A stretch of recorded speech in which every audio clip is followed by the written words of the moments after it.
الغضب مش بيجي من فراغ. الغضب ليه أسباب خفية هي اللي بتحركه وبتظهره على السطح. تمام. فتعالي مع بعض كده نفك شفرته ونشوف هنتعامل معاه ازاي. طبعا كلنا معرضين ان احنا نتحط في المواقف دي مستفزة لينا، بتبتدي ان هي بتطلع مشاعر من الغضب مدفونة جوانا في الباطن بتاعنا. نبدأ بقى ان احنا يظهر علينا علامات الغضب، زي ان احنا صوتنا يعلى، جيلنا عينينا توسع، جيلنا قلق وتوتر، اطرافنا تلاقيها بترجف كده. وطبعا كل ما حدة الغضب زادت كل ما الاعراض ديت بدأت ان هي تزيد. هنا بقى الشيطان بيبدأ ان هو يدخل ويبدأ ان هو يوسوس لك، وان هو يقول لك يلا خدي ردة فعل قوية، انت ازاي تسمحي له يكلمك كده، انت ازاي ان هم يفتكروا عنك كده، اثبتي ان كلامك انت اللي صح، ان انت على حق، خدي حقك، ما تسيبيهوش، ردي عليه، اقلميه زي ما قلمك، غلسي عليه زي ما غلس عليكي. المهم ان انت تاخدي اي ردة فعل. فدي ممكن كمان انا لا يجو عالي كل ما هو يحب بقى ان هو ياخد ردة فعل ويبدأ ان هو يرد على في المواقف اللي زي دي. كل اللي انا عايزاكي تبقي مدركة ليه ان انت عندك خيار من الاتنين. اول خيار ان انت تنساقي ورا وسوسة الشيطان دي وورا الزن اللي هيزنه عليكي او الايجو لما ياخدك كده ويقولك يلا ردي وخدي ردة فعل. وساعتها القوة نفسها بتاعتك هتبدأ ان هي تقل والسيطرة هتكون تامة للإيجو والشيطان. الحل التاني ان انتي تبقي واعية ومدركة ان المناقشة دي خلاص كده مش هتنفعك بحاجة، بالعكس دي هتقلل منك، هتستنزف طاقتك، فتبتدي ان انتي تعملي ستوب. تمام. طيب، اول ما تبتدي ان انت تعملي ستوب وتقولي خلاص انا هوقف مناقشة، انا مش هرد، تبتدي ان انت تتنفسي، تاخدي نفس عميق وزفير بنية تفريغ الطاقة دي. تاني حاجة ان انت تغيري وضعيتك، لو واقفة تقعدي، لو قاعدة تقومي تمشي، بنية برضو تفريغ الطاقة السلبية اللي هي الناتجة عن الغضب ده. اشربي مية، ادخلي اتوضي، لان الغضب ده بيبقى طاقة نارية، بيبقى عبارة عن نار، زي سيدنا محمد ما قال لنا ان الوضوء بيطفئ نار الغضب. فانت يا تشربي مية تخشي تتوضي. المية لازم عنصر مهم في المواقف اللي زي دي. اهم حاجة بقى ان انت تخرجي من دور الضحية. يعني ما تقعديش تقولي ده عمل فيا، ده قال لي، ده كذا، ده هم السبب. نو خالص.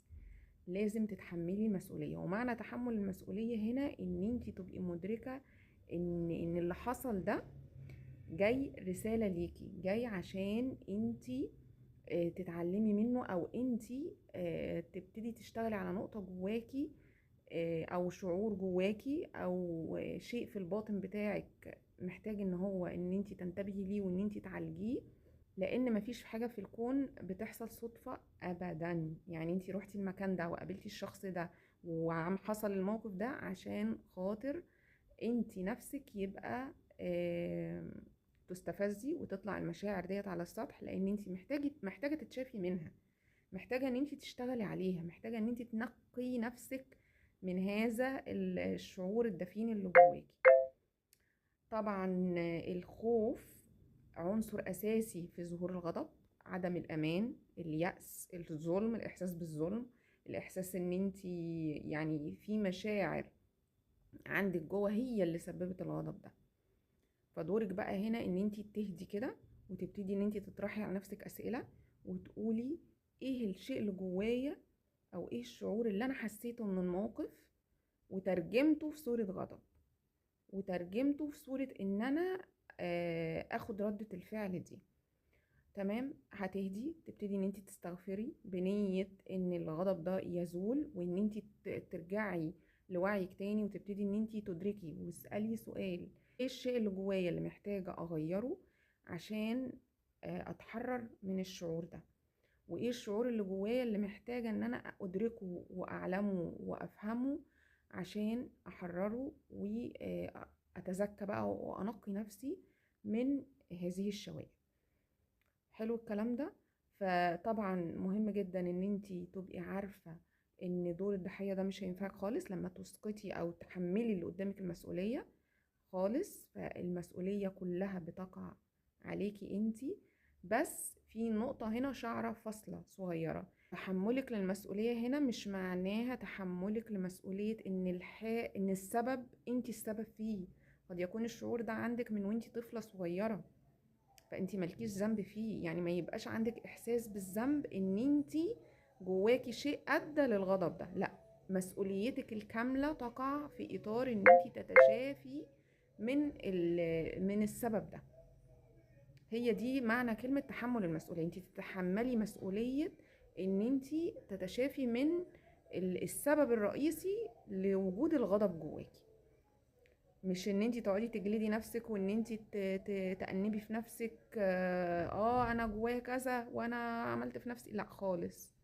هو تحمل المسؤولية ان انا اتزكى وارتقي، وان انا اشتغل على الشعور اللي جوايا، ان كان خوف، ان كان احساس بالظلم، ان كان احساس بالضحية عموما، ان انا الناس بتيجي عليا. شوفي بقى الفكرة اللي عندك ايه، او المعتقد ايه، او الشعور ايه، وابدأي ان انتي اشتغلي عليه وحرريه عشان ترتقي وتتزكي.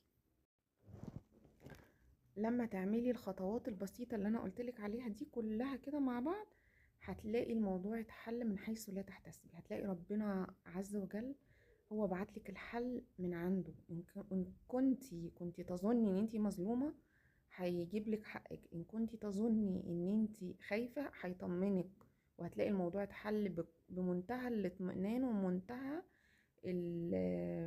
الشعور بالسكون والهدوء.